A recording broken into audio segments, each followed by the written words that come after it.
Hello, everybody. Welcome back to Weekend Watch Repair. My name is Adam. I appreciate you stopping by. I got a cool one on the bench today. This is a Bulova dating back to 1965. I picked this watch up on eBay for a grand total after shipping of $45.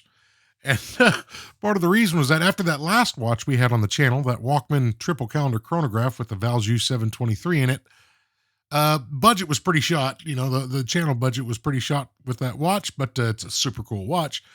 But something a bit more economical was in order, and I thought it'd be cool to kind of get back to basics, as it were. So we picked this guy up. This has a really cool linen dial, and at some point in its life, it had got some moisture ingress in it. As you can see, the discoloration around the edge of the dial. I kind of like it. I think it's cool. You know, the loom is super faded. Somebody wore this watch a lot, as you can see by the condition of this strap. That strap is yeah, beyond my ability to save, I think. But you know, someone definitely enjoyed this watch a lot. And so yeah, I just thought it'd be a cool project. And for $45, I figured I'd give it a shot. I didn't really know what to expect. I've never actually rebuilt a Bulova before. We're going to begin by removing the straps on this thing. Here comes the first one, and the spring bar decided to hang back a little bit. There's a little bit of crud in there, but we'll get that removed. And we can pull this other one off as well. And while we do that, it's about a month to the day, actually, since my last video. And a lot's been going on. There's a reason for my absence on YouTube. The last video took a long time to put, between videos for that Walkman because I was waiting on parts and it was such a complicated watch. And it just took a long time to do.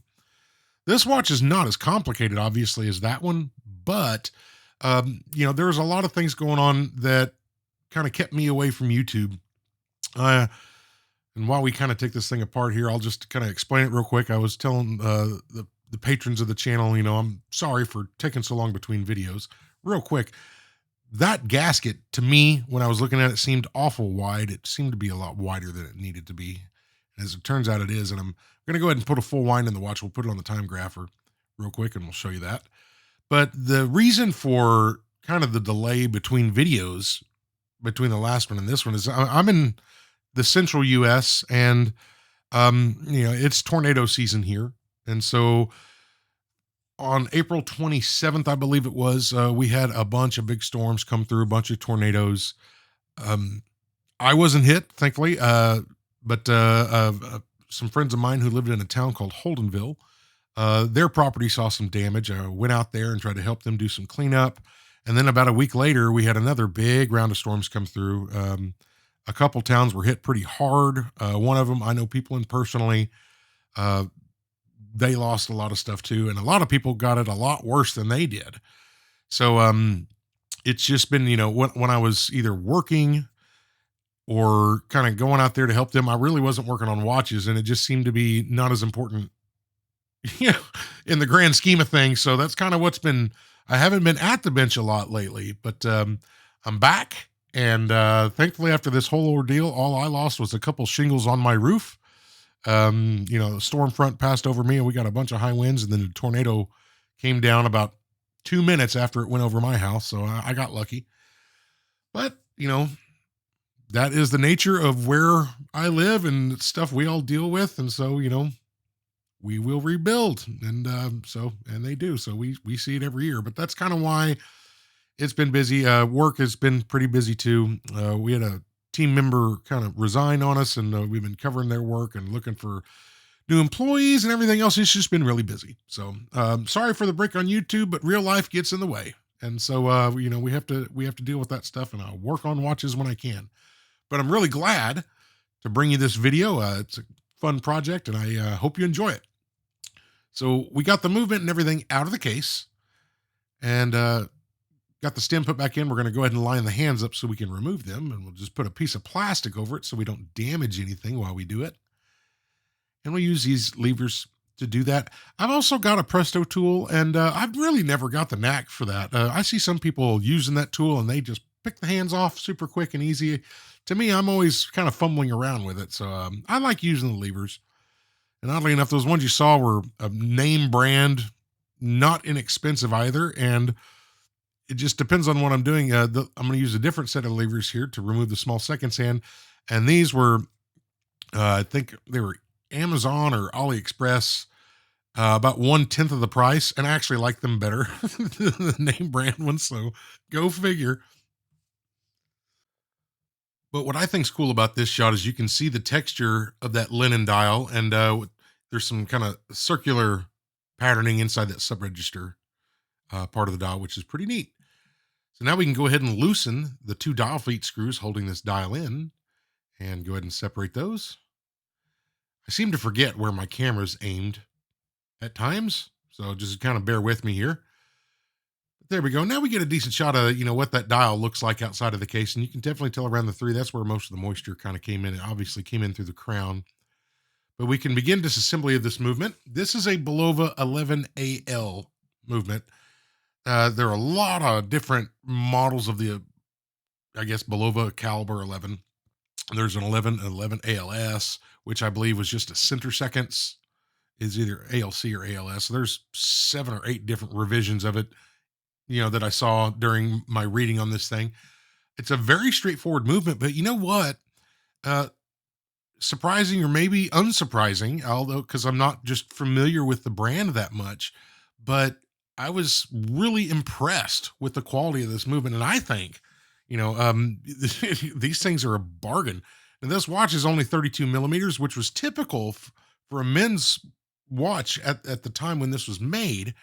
But small by today's standards, I have pretty big wrists, so I don't really think I could pull it off. But I thought it was a neat watch, and the regular non-gorilla wristed folks among you, these are great. I actually really like it myself. I was resigned to the fact that I was gonna repair this watch and sell it, and just use the funds for another project. It's kind of how this whole operation moves forward. I don't really sell them, publicly. I don't really advertise that they're from the channel or anything. And eBay fees are outrageous on watches, the percentages they take. But there's some local watch meetups and all that. And I have some friends that are watch geeks like me, and they've picked up a couple, and it's just I keep it pretty local kind of thing. But I figured I would sell this watch, and so it just use it to fund the channel. But it's really grown on me. But for $45, I I just can't get over the fact of how nice the movement is for $45. It's kind of crazy. It's got a great dial on it. It's a well-known brand. There's parts out there, and although I don't think this channel is nowhere near big enough. I'm not going to influence any watch markets or anything by saying this, but I think these are an absolute bargain. I was looking on eBay, and there's a bunch of old Bulovas on there, and you want to talk about if you're getting into watch repair and stuff like that and looking for stuff, I think these are solid choices to learn on. Uh, you know, um, find one that's running first if you want to learn. Find start with a watch that's running. Take it apart, service it, put it back together, and hopefully it still runs. And that's step one. You can kind of get into diagnosing stuff and fault finding and all that later, but I've always kind of been of the opinion, and I still am, that Seikos are hard to beat as far as value for money. And by the way, that hairspring's looking, all the coils look pretty concentric there. I mean, at first glance, that thing's looking really great. But Seikos are a great entry point if you're wanting to learn as well. It's a different mindset. You can tell like all the beveled edges on all the bridge plates and everything, and then there's polish and graining and all that. And there was thought put into the aesthetics of the inside of this watch, even though really only a watchmaker is really going to see it in person. But Seikos don't really do that, but mechanically they are solid. Man, they're solid. And this watch really is too. And for $45, I've seen them $30, $50, $70, depending upon how elaborate it is. But you can really get into these things economically, find good, solid projects to work on. And I think they're just fantastic. And they got some gorgeous dials. So this watch kind of making me a fan of the brand, at least their old stuff. I don't know anything about their new stuff, but I may pick up a few more of these things just because this is a great watch, great quality watch. So there we go. We're going to go ahead and remove the ratchet wheel. This is held on by one screw. And I did the same thing as I did in my last video, although I did take notes this time, at least on the lighting. You'll see some different lighting. it looks different between the two cameras, and I'm still kind of experimenting with it. And if I was smart, I would do it and not do it on an actual watch I'm going to post to YouTube. But I never claim to be the smartest person in the world. But you'll see some changes on it towards the end of the video. I think I got it sorted out. I think I found the settings that I like. Here comes our click spring, and now we can remove our click. That's held on by one screw. Here it comes. And on this movement, we've talked about it previously on other videos as well, since I've never worked on this particular movement family before. I'm really eyeballing all these screws as they get pulled out, just to make sure that look for any differences. It looks like we got some excess play in the barrel arbor port on the barrel bridge, so that's something we'll need to address. And now we can remove our ratchet wheel. This ratchet wheel consists of two pieces, the ratchet wheel and the core that's in the center. So this connects on the backside to the winding pinion that is part of the keyless work. So when you turn the crown and wind it, that winding pinion engages the teeth on that ratchet wheel, and then turns that in turn turns the crown wheel, which winds your arbor and thus winds your watch. A lot of these have reverse threaded screws, but when you see these cores and there's two screws in there, generally they're going to be standard screws. I drop that a little bit. But generally when there's one screw on there, most of the time, especially even if it's not marked, I anticipate them being reverse threaded. But with all that out of the way, now we can remove our train wheel bridge. And so I'm going to eyeball these two screws, because I noticed that like these two screws look to be on two different elevations, two different planes on that bridge plate. So as we take them apart, and I look at them off camera as well and just see if they are different. And in this case, they were not. It's the same screw. So I'm not too concerned about storing them. Actually, I did put these on camera. And when I was thinking about the barrel bridge, I did those off camera. But you can see those are the same screws. And so if it isn't obvious, I edit the video and then I do the voice mark later. So there's that. Now this bridge plate can come off, and it looks like, there's just a general little bit of crust on everything, for lack of a better word. But with that done, now we can take apart our train of wheels. There's our second wheel, or center wheel. That's the third wheel. Next comes our fourth wheel with the extended bottom pivot that sub-register, that small seconds hand, is going to attach directly to that pinion or the pivot on there. And now we can remove our escape wheel. And while all those other wheels are brass with steel pivots and pinions, that escape wheel is solid steel, stainless steel. But now we can remove our barrel bridge. Again, two screws on this, and I do take these off to the side, see if they're the same or different, actually compare them with the other two screws from the train wheel bridge as well. And all four of these were the exact same screw.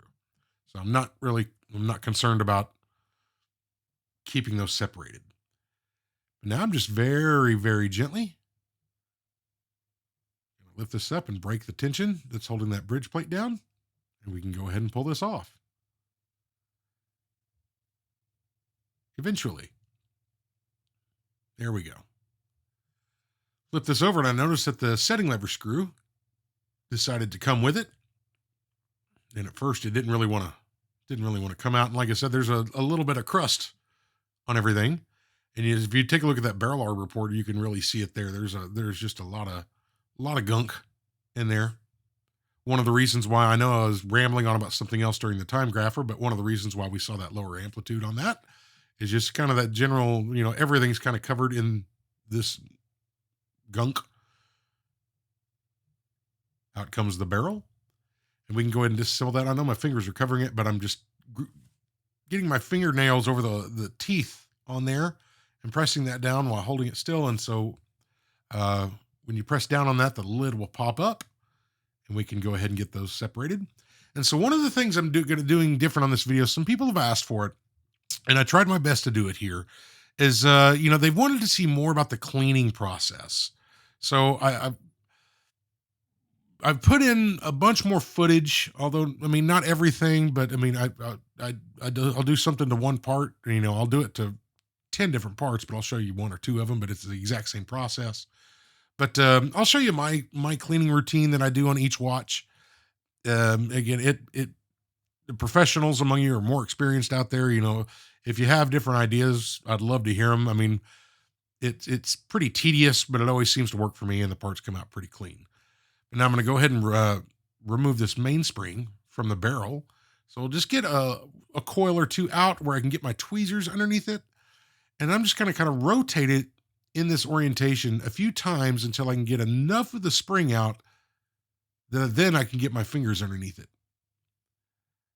So that looks good. Now I can get my thumb underneath it, and I'll do it in this manner. I'll unwind the spring the rest of the way, always having my thumb in contact with it at one point just so the spring doesn't fly out. At the end of it, it always kind of gets a little tricky when you get to the bridle, but there we go. It pops off. Take a look at this mainspring here. You can see it's a little bit, it's out of flat just a little bit. I try to show an angle here. And the spring, I'm going to replace this spring, but I was just kind of playing with it here. This spring's kind of got that bumpy, if you run your fingers on it long ways, that you can feel tiny little bumps in it. And the mainspring will tend to do that, when they get worn out too. It's one of the checks I always do. But I'm just kind of playing with it here, and I figure I'd just show you if the flatness is not terribly off.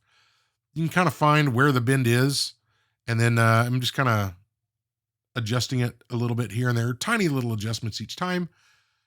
It's still just a touch off. So I just kind of find the bend point, give it a tiny little twist, and just check it again. And you can generally get them dialed in pretty close. I mean, there's a different technique if the inner part of that center coils are out, but that one was not. I'm going to go ahead and remove the balance jewels as well. So these are KIF shock springs on this one. There's a few different models of KIF. If memory serves, this is a KIF Elaster, I believe. I might be wrong on that. But very similar to Inca Block. Pretty self-explanatory how these come out. But we get that spring out of the way and just gently raise it up. And now I'm going to use some Rodico and try to remove the cap jewel. It does not want to come out. And sometimes if, the jewel might come out, or the whole setting with the chaton on the bottom, both pieces will come out, but this one wouldn't. So I'm just going to use a little bit of pegwood here, and I'm watching that jewel. I'm just kind of turn it, and you'll see that jewel. There we go. See that jewel start to spin it, like it kind of broke its hold on it. Now I'll get some Rodico kind of in there and there. Now the cap jewel came out. The setting is still in there, and it's kind of crusted into place as well. So what I like to do when they're stubborn, just very, very, very gently, use a tip of my finest oiler and just kind of break that hold. And now that thing will just come out quite easily. There it is. And for the purposes of the watch, I'm going to go ahead and close these springs again. Just being very gentle when I do it. There it is. And now I'm going to do the exact same thing on the other side. And typically, I wouldn't show both of them just because it's kind of redundant at this point. But this one was sticky too. So I just figured, you know what? I'll just keep it in there just so you can see kind of both examples. And what's really good, sometimes I'll clean a watch with these in there and then pull the jewels out afterwards and do it. But, you do get a better clean on the pivots as well, of that balance and just everything else with these removed. So when I store these, a lot of times they are different between top and bottom. So I store these in a parts tray labeled, balance and main plate. So I can identify the setting, the chaton, and the cap jewel that belong together. So the exact same ones are going in the same spot. Even if they are identical, I've always done it that way. So I just don't misplace anything. So the system works for me. But there it is. My OCD requires me to keep this footage in now. Now I'm just doing some inspections here. And at first glance, there's the main plate. We'll flip it over to the other side. And it doesn't look too bad jewel-wise, but we're going to go in there and just start using some pegwood. And so this is where we're going to get into a lot of this extra pre-cleaning footage. I hope you like it. It's not something I generally kind of glance over it on each video, but I'll spend as much time generally that my pre-cleaning routine a lot of times takes longer than the actual assembly of the watch. But You know, a lot of people may not find it interesting, but some people have asked for it, so I want to include it in here. So what I'm doing here is I'm not trying to remove actually all this grease. I'm not really too concerned if it doesn't all get come off, but I want to break it up as much as possible because there's another step we're going to do before we actually go into the wash. So here on the other side, especially on the keyless works, on the barrel arbor port, the jewels are flat on this side. So I'm going to go ahead and just kind of use pegwood and go over the tops of them and break up any dried up grease or gunk that's in there. That channel in the keyless works is real bad. Here's the bottom side of the center wheel jewel on the train wheel bridge, and you can see that ring of gunk on that jewel. Same exact process here. We'll use pegwood, break all that up. It'll clean up most of it here, but you'll see in the next step where we really go into kind of pre-cleaning mode and really get 99.9% of this stuff off. They're almost totally clean before they go into the wash. But that's kind of the state that I like to get them to. And it's just, it may be total overkill. But those cleaning fluids that go in the machine are really expensive for good fluids. And and you can see that film, that kind of gunk that's on the beveled edge of those bridge plates. All of them kind of had that. And it's just like this greasy film that's on there. But all this stuff will be in your cleaning fluid. So the longevity of your cleaning fluid, you can put this in there and it may clean it up. But you're not going to get the same life out of that expensive cleaning fluid. So another thing here, taking a look at the pinions on these wheels, and you can see the center wheel pinion is just covered in gunk. And if you noticed when I tried to unwind the watch, when I pulled the click back, it wouldn't even unwind that under its own power. Oh yeah, and there's this little steel thing. I don't even know what that was on that wheel. That's obviously not going to help anything out. But I sharpened some pegwood real sharp. And I'll just start going between each leaf on this pinion, and it'll clean up a lot of that. Now you may say, and you're totally right, but and I didn't actually show it on camera. So when I'm pushing it inwards, a lot of that stuff, it's going to push it into that tiny little gap between the wheel and the center arbor, the center pivot on that thing. But there's a gap in there. I can actually it'll come out in the wash. It'll come out in pre-cleaning, but I actually take a fine tip, an old broken oiler that I've just basically polished down to a fine point, and you can just poke it in there and it'll push all that gunk out that's kind of gumped up in there, and you can kind of see it. And you'll see that right here in this next shot. It's looking pretty good right here. So this next shot is just kind of a visual inspection I like to do. I really never put this on the channel, but at the base of that pinion, you can still see a little bit of that gunk. So I can poke that out from the other side, and it all comes out super easy. I just hadn't done it yet when I did this shot. We're just kind of taking a look at the pinion all the way around, and everything's looking good. So I do the same thing to this one, clean up that pinion. I'm using some extra fine silicone polishing. The name brand is, oh gosh, I can't even think of Eve Flex. This is just a generic, but it's the exact same stuff. But that just removes any gunk that's on the pivots. And so we'll clean the pinion on this one as well. And I'm just going to do a check of this third wheel. The pivots on both sides look good. Doesn't look like a whole bunch of extra, severe wear or anything. They're pretty uniform. Here's our fourth wheel. We did the exact same thing to this one, and that one's looking really good as well. And the last one we're going to do is our escape wheel. So I cleaned up the pinions and the pivot on that one as well, and everything. I'm pretty pleased with that. So that's how I pre-clean all those wheels.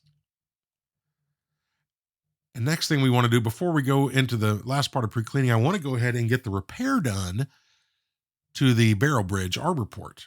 It's a bit loose. So I have domed upper and lower punches on my staking tool, and I'm just very lightly tapping on that and then rotating that bridge in there. And I'll do it about 3 or 4 times, rotating it around, and then just check fit. Yep. This here's the last one. And so what we're looking for is I want to close this hole to be smaller than the barrel arbor. And that way we can open it back up to the exact size we want, because right now it's too big. So I'm just test fitting it right now. There's no spring left in this, but I just assembled the main spring barrel. I got the arbor inside the barrel and just closed it. But right now it's still too large. I haven't closed it enough. It just sits right on there. So I can't really open it up because it's still too big. So we'll go ahead and pull this off and close it a bit more. And again, I'm always very nervous when I do this, even though this is pretty basic. Just light taps, take your time. Don't go hammering on it. Think you got to close it hard by hitting it harder. Just very light taps. Do it, check it, do it, check it. On this one, it just took me the 2 times to get this one to be small enough. So I'm going to test fit this one again. And I got it just barely too small. It just barely doesn't fit over there, which is with the tiniest amount of pressure, it'll barely squeeze on there. But that's close enough. It's way too tight for a running watch. But so it is too tight right now. That means I can just barely open it up slightly. I don't have to open it up a bunch, but you can see that it's holding the barrel right now where it shouldn't. And that means I do have that hole too small, which was the goal. And now I can use a smoothing broach. I'm going to come in from the top side since on this smoothing broach and do it from this side. And it'll create, technically you can do it from either side, but if you do it from this way, it does create the slightest of oil sinks in there, and it hardens the steel as it basically burnishes it. So now we can go ahead and test fit that. We'll put this bridge plate back on, and I'm just going to do a quick test here. And there's a lot less play than there was before. So it doesn't have to be exact. Could probably fine tune a little bit more, but that's totally good right there. So the last part of pre-cleaning, I hope you're still with me because I know this is a bunch of footage. I got a jar here, and that's got naphtha in it. So I'm going to do non-shellacked parts in here just to be safe, but my little plastic stick and a cheap little, I think I paid $2 for a set of 10 of these little paint brushes. They're very cheap. They don't have to be fancy. And now I'm going to go over there, and this will get all that oil and gunk and everything else off there that I want to get off before it goes into the cleaning machine, because I want that cleaning machine to really work on the fine detail stuff. Anything I may have missed here. So this will clean up all that gunk we saw us using pegwood on and everything else. So I'm going to do this a couple times, and I do this on almost everything, but I won't show almost everything in the video. And then lastly, I got a new toy here. I still have my hand puffer thing, but this was on Amazon. It's just a electric air blower. It sounds like a jet turbine engine. It is loud, and I've got it on a very lowest setting, but that thing is fantastic. So here we're going to clean the barrel bridge, and I've got the mainspring barrel in there as well. And the mainspring barrel really needs a lot of scrubbing, but because you probably saw that gunk that was in there, but this gets all that out of there before it goes into the cleaning machine. Does a great job in this naphtha. There we go. We get all these cleaned up. And one thing I learned, what you can't see on screen is on the right side of your screen, I've got a backstop. And so I'm going to move these parts that I'm not going to dry out of the way and just work on this one. So that little pinged off, but I got a little backstop right there, so nothing goes flying off, just in case. And I always blow in the same direction away from any parts I have stacked. So, it's a little bit more aggressive than a standard puffer, but it does dry off parts pretty quickly. But now that that's done, we can go ahead and load our basket and get this thing going. So you can see all of our parts here. We're going to go ahead and put the screws and everything else in there as well. And I'm just organizing it, the screws with the parts they belong together, so it's easy to keep track. So everything's going to go in here except for the balance. And we're going to clean this balance manually. So we'll show that. And then the pallet fork is going to go all by its lonesome in its own little bin just to be safe. So there it goes. That's all in and done. And we can now move over to our cleaning machine. So this is my Elma cleaning machine, and FYI, I'm probably going to take new video at some point because I've shown this clip a few times. It's something I made just to kind of show the machine in operation, but I'll come up with some new footage for a future video. But real quick, I'd just like to take this opportunity, a sincere, heartfelt, and meaningful thank you to the patrons of this channel. It does not work without your help, really. And I just really appreciate it. Thanks for hanging with me during this downtime, but I've tried to update the patrons, let them know what was going on. Mark and Richard are newest members. I really appreciate y'all's, your support, and just thank you, everybody. If you're interested in supporting the channel, you can do so over there. You can also sign up for a free member. I post a lot of stuff for free members. Supporters of the channel, there's certain perks. There's ad-free videos that only they can see, so it doesn't bug you with ads, which is pretty cool. And I try to keep the folks there up to date. So thank you again, everybody. It means a lot to me, really. Thank you. So here's the case. This is just going to go in an ultrasonic. I posed the question to patrons because I was half and half on what to do with that case. I'll show you later what we did, but patrons kind of gave me some good advice on that. So this here is not naphtha. This is one dip that's in this jar. And so what I'm doing is I've got this in one dip. This will not hurt shellac. So the impulse jewel on the roller table will not, the shellac on there will not dissolve. But I'm using very light puffs of air, and it's kind of agitating that solution around that hairspring, and it's going to, clean that up and give it a good soak in there. And this stuff evaporates quickly. So, I always have the lid on when I'm not doing anything to it. There it comes out. And now we want to dry this as well. And I don't use the electric blower on this. And I've kind of been doing a little bit. And I'm sorry if the footage got dark here for some reason. But I'm holding the balance wheel still just so I can kind of blow on it and all that and dry that spring with it not on the bridge plate. This is how we're going to clean the cap jewels. And again, we got more cleaning footage here than we have watch footage in this video. But here you can see the status of what that cap jewel, this is the upper jewel for the balance, and you can see the gunk on there that it looks like before we start.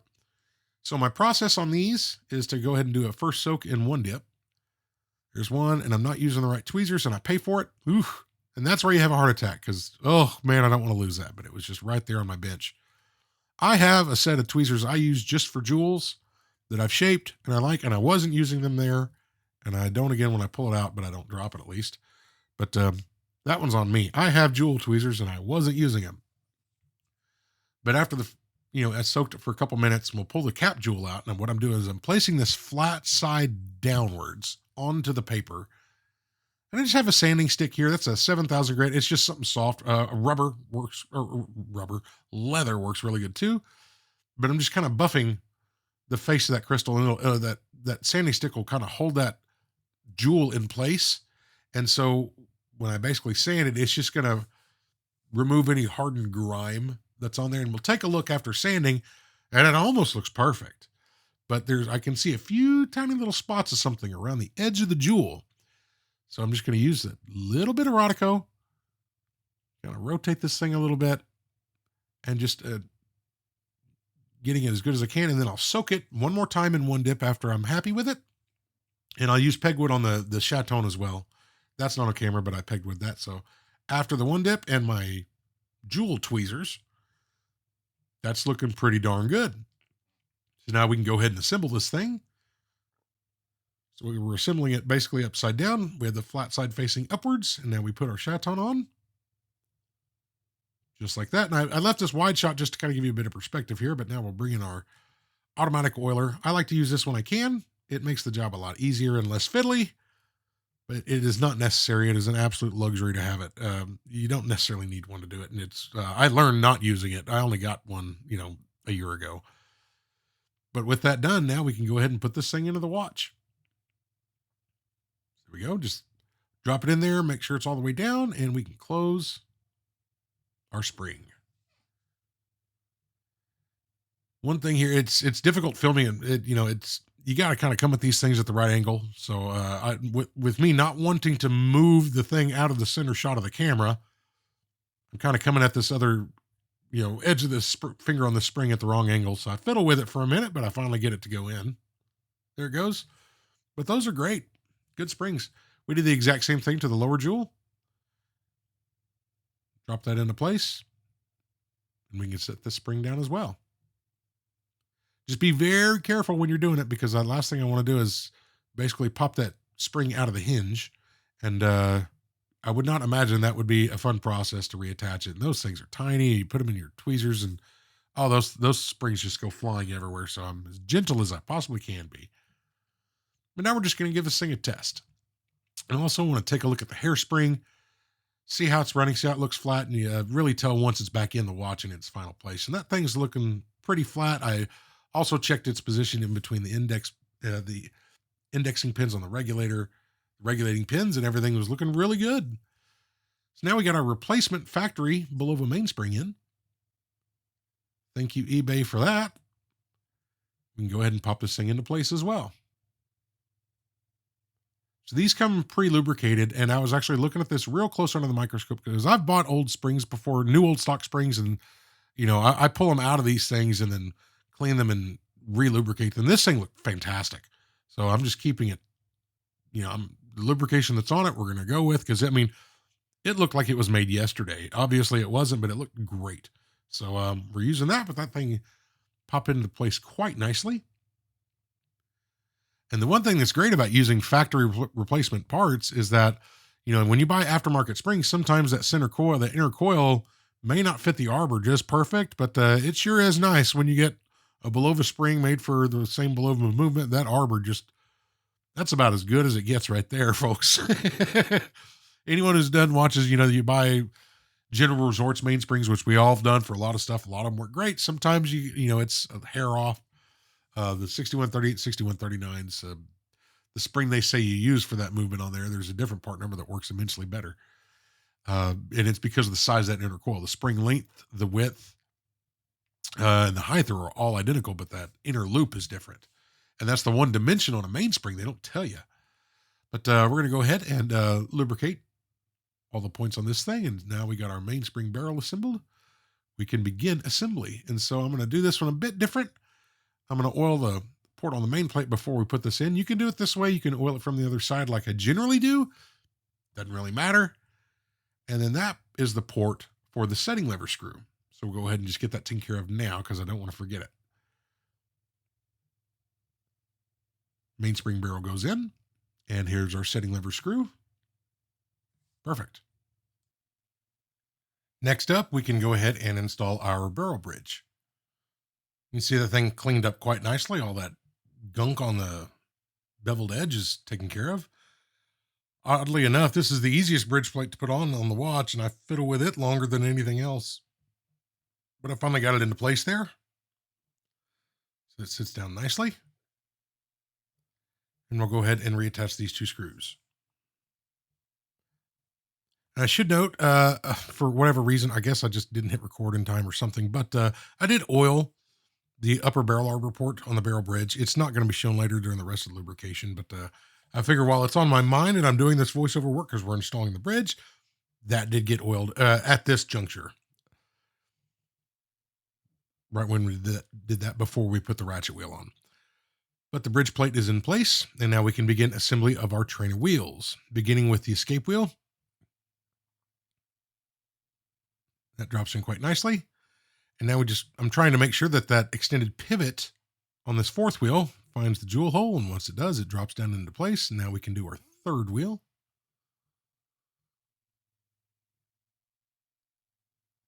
This bridge plate, or not bridge plate, but this trainer wheels is it moves around a lot on me as I'm assembling it, but you can see as when I adjust that whole trainer wheels kind of adjust when I put that center wheel into place. But now that that's done, we can go ahead and install our bridge plate. There we go. That actually popped on there quite nicely, but that escape wheel is just a bit, you can actually see it in that shot where it's just a little off center. If you watch that escape wheel, as we tap it, you'll see it kind of move around, and eventually it finds the jewel hole and stops moving. It's pretty cool. Now I'm just extremely lightly, and I'm just trying to get the tweezers oriented correctly in my hands, but I'm just going to turn this center wheel just ever so slightly, and that whole trainer wheel spins. So we're good to go there. Now we can go ahead and get these two screws put into place.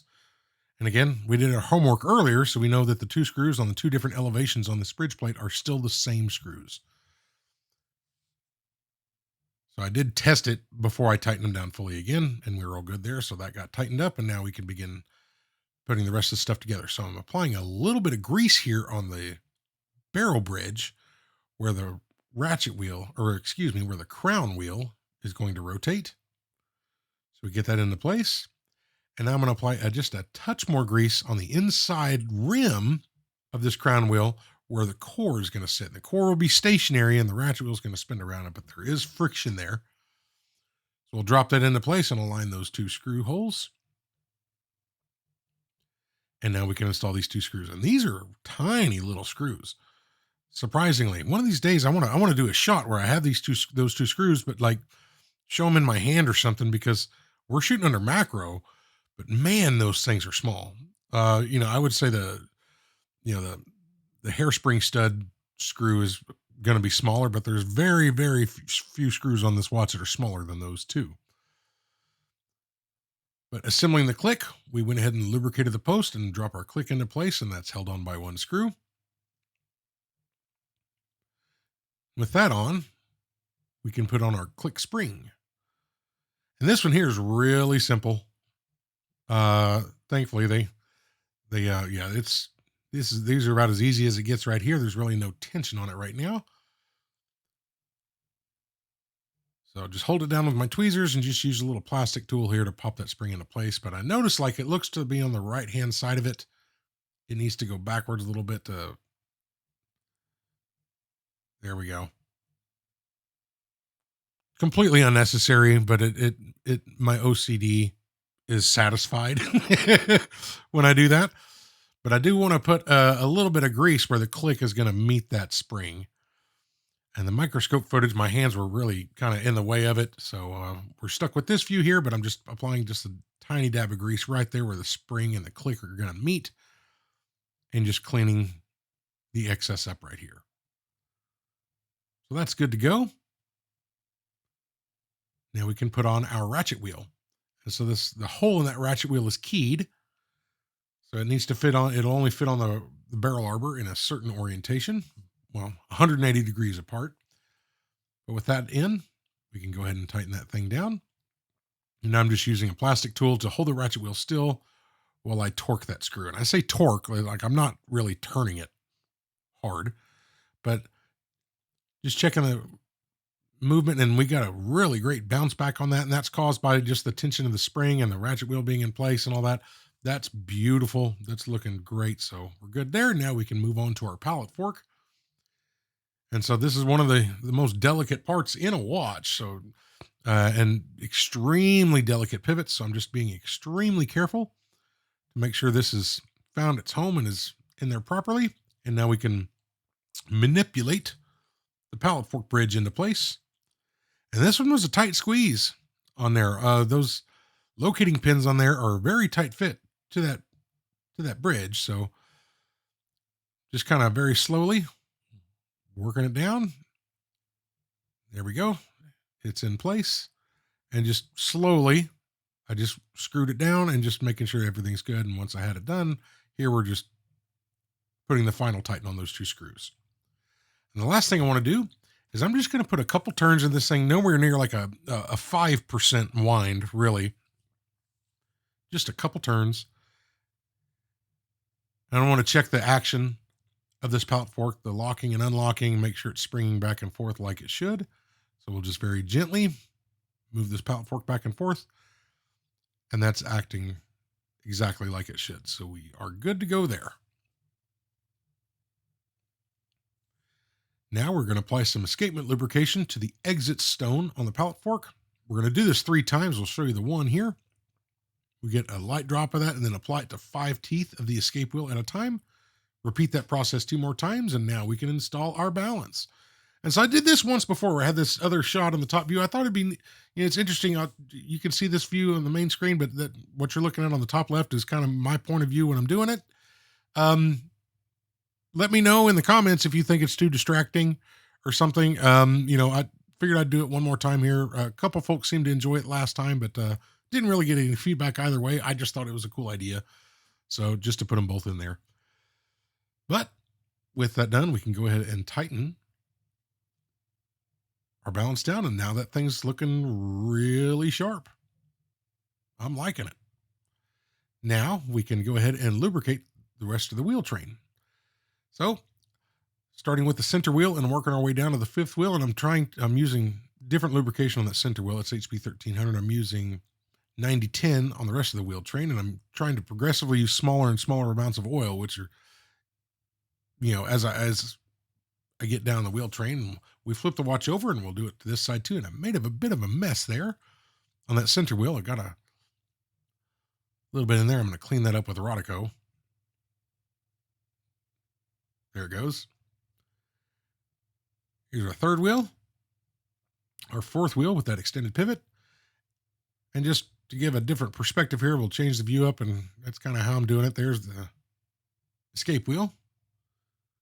Now we can move over to the time grapher. And yes, this is a new time grapher. I found a deal on these 1900s. It's a color screen. It's a little bit better. This thing's been running about 18 hours or so. Did some regulation on it. Amplitude's looking great.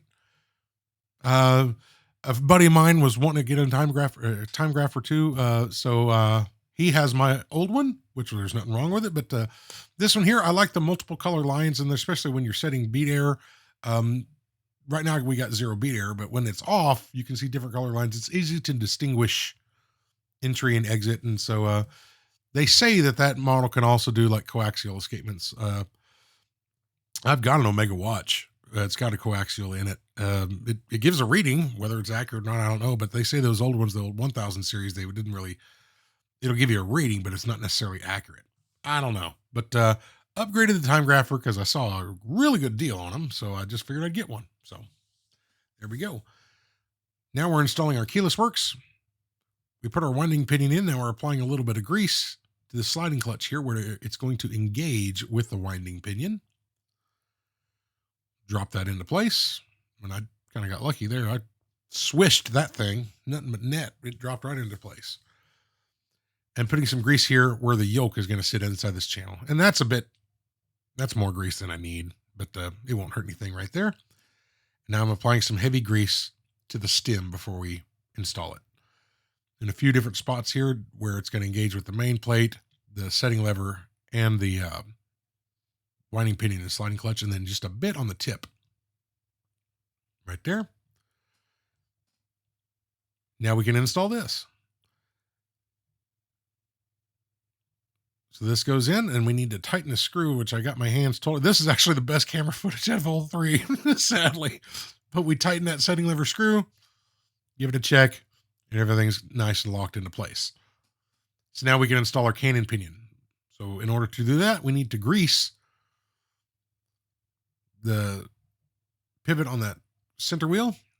With that done, we can put our cannon pinion on, and you can see this, the tip of that cannon pinion is capped and polished because that's visible, and because there's no seconds hand mounted there, so that's why that's like that. And now I'm applying some 1300, HP 1300 to a few different points here for the rest of the keyless works and motion works parts. That's for the minute wheel, and I'm going to try to put a tiny little dot here on that raceway for the minute wheel. There we go. In comes our yoke. So we get that set into place and in that little groove on the winding pinion, and our yoke spring.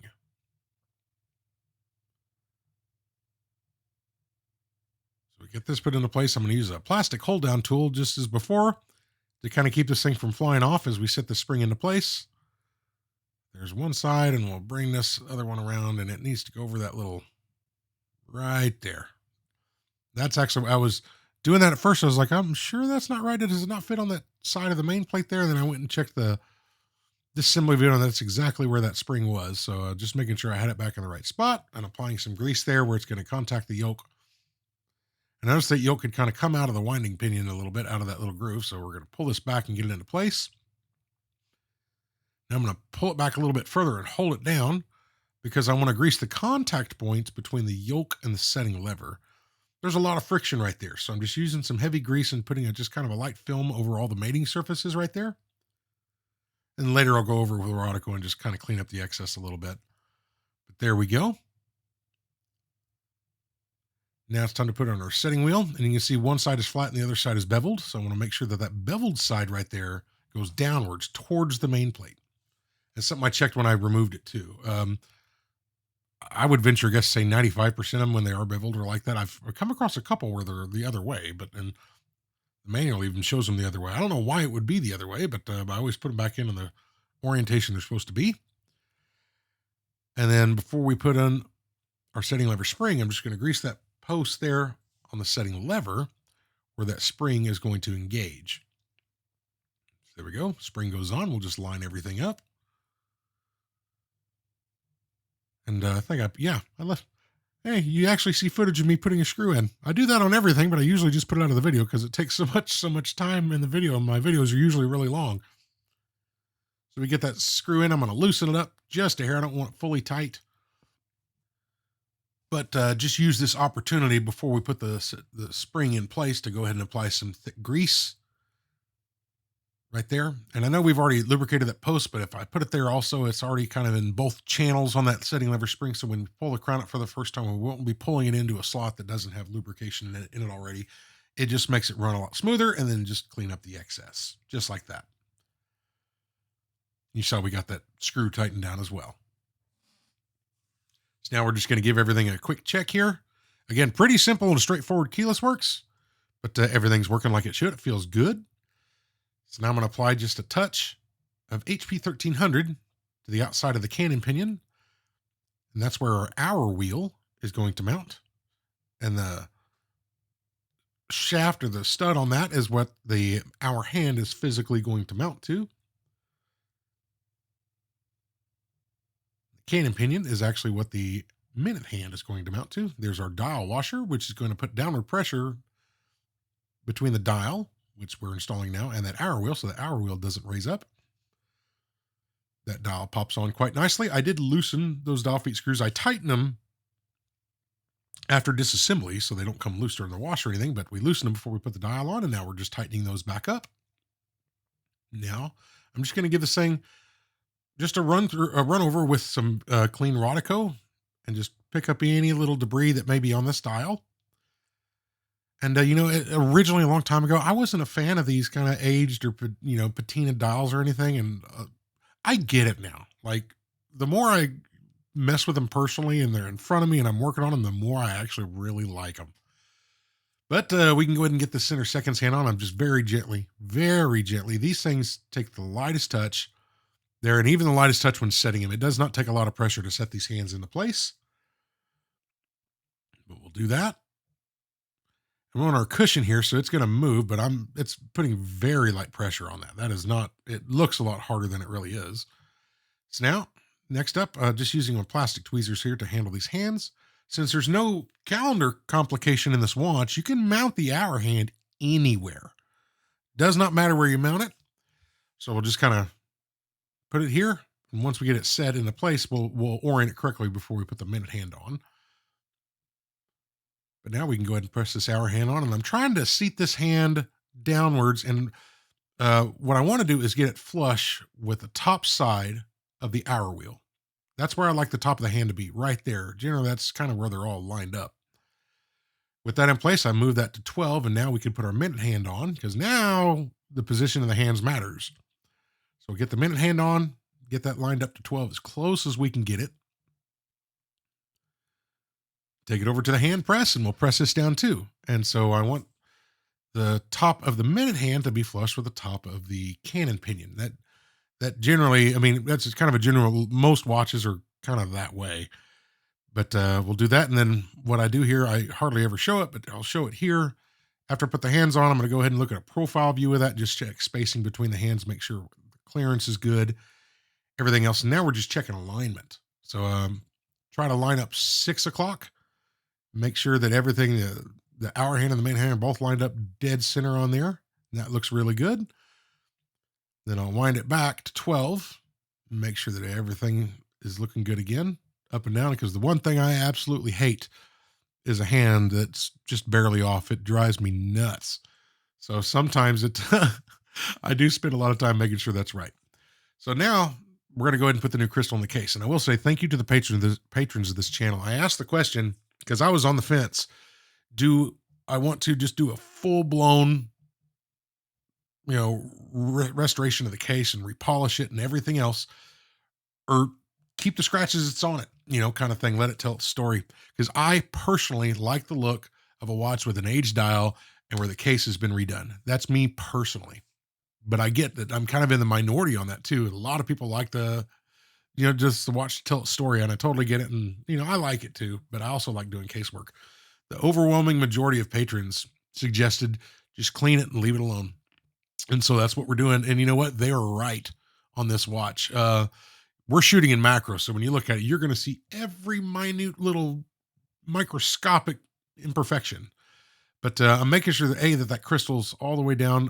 I seated it first, and then I went back and just pressed it down again. I'm making sure that where the crystal meets the case, it's down all the way around. Just making sure that there's no high spots and it is fully there, because that's a tight fit on that crystal. But everything looks perfect. Yeah, so patrons gave me some good advice. I followed their advice, and that's what we're doing here. And I think they made the right choice. Again, you can see every little mark in that case here, but like, you put this watch on your wrist, actually look at the very last shot of this video before the end screen. I took a photo of me wearing the watch, and it looks amazing. Like, and the light's hitting it good. It's very flattering for the watch, but I kind of got lucky on that photo. But they were right. But also, like that Tissot that I redid, that Visidate, which my buddy Lucas now owns that watch, and he post pictures of it, and I'm jealous, and he knows it. And I've got first dibs if he ever decides to sell it, because I regret selling it. But it's got that tropical dial, that aged tropical dial, and but I replated and restored that case, and I love the look of that watch. And I was thinking the same thing here, and but I think they were right. It was the right call on this watch. So now I'm just putting a new gasket in. I did dry fit this gasket before I assembled the watch, and because I thought that this is about the width of what the gasket should be. And so with the crystal out and nothing in the watch, I put this in, assembled it on there, and this gasket, this width sits exactly perfect all the way around on that lip on the case. So we're going with this. It's much skinnier than the old gasket, but the old one was way too thick. So this is a proper size gasket. That doesn't have a quarter of, 10 millimeters of overhang, inside the watch. So we got that on. Now we're going to go ahead and press this into place. So if you pay close attention here, when we're going to press this thing down, this is a snap-on case. So I left just a little bit of audio in. When we close this thing, you'll be able to hear it snap into place here. So I'll be quiet now. And just like that, we know that thing is on there, and it's a good tight fit. That gasket's the right thickness. So I'm really pleased with that. I didn't show the crown. I did have to fiddle with the crown quite a bit to get a new gasket in there. But that was tedious, and by then I wasn't really recording. But that's taken care of, and now we're just going to put a new strap on this thing. The lugs on this watch are 17.5 millimeters. So I've got an 18 millimeter strap, and it's going to compress, a quarter of a millimeter off each side. So it's totally fine. But there we go. New spring bars. And this thing is really coming along. So I just wanted to show you here it is at the end of the journey. We'll do one more time graph reading, totally assembled. Really hadn't shown this, but I just thought it'd be interesting. Our amplitude looks fantastic. I always heard that they, you set it not automatic. A lot of people set these 1 or 2, 3, 5 seconds fast, something like that, which I get. This thing was really right there. And so I just figured I'd leave it alone. But amplitudes, 280s, 290s. Maybe 5 seconds difference max between up and down positions. So I'm super pleased with it. I just this watch is running like an absolute top, and I really like it. So I think it turned out well. I'm trying my hand at creating better shots at the end of it. So I hope you like these. I'm working on my lighting and trying to get better at it. So, but this is the finished product, and I'm really happy with how it turned out. Again, this is 32 millimeters, so I wasn't entirely sure it was going to fit me, but I'm just out in my backyard. You see this case, I didn't polish this case. I had the lights hitting it, making it look nice, but I think I kind of pull it off. I like the 32 mil watch. But ladies and gentlemen, that is the video. I really hope you enjoyed it. It took me a while, to get this thing put together for reasons described earlier. If you enjoyed it, please give a like and subscribe. It would mean a lot to me. I really appreciate it. Take care of yourselves, and we'll see you on the next one. Bye.